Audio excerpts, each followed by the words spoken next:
There are just a few things you should try to understand about your GPA in order to do better overall in school.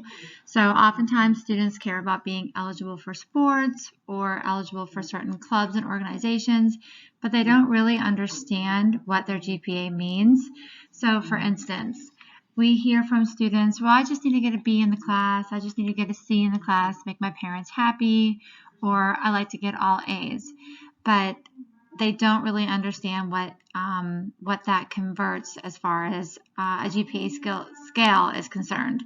So, for instance, if you think you're happy with just getting all B's and a B to you is an 80% or higher, well, our school's GPA scale doesn't translate an 80% as a 3.0.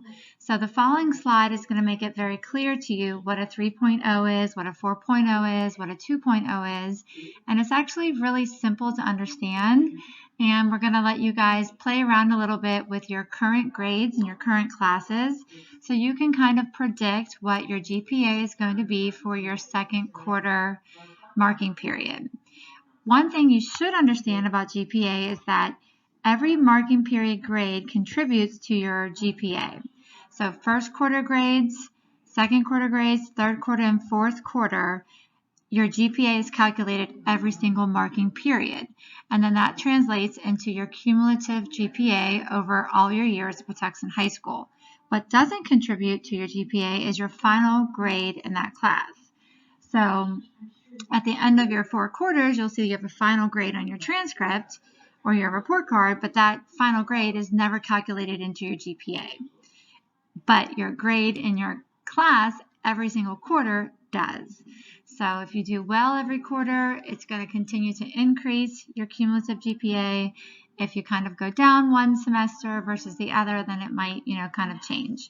But the following slide is going to show you our school system's GPA scale, and you'll see that a 93 and higher is actually a 4.0, not a 90. And we have a couple different ranges that's really important for you to understand. And it's kind of fun to think about because if you're used to getting an 80 in a class, it's not that much harder to get an 83, and then you can get that 3.0, and then you don't really have to struggle to be eligible for your sports and for your clubs and organizations that you really care about. So go ahead and take a look at the next slide, and then later on we do have an action plan for you for the rest of Pod Talk so you can play around with your current grades and see what you actually are going to get for your GPA and so on.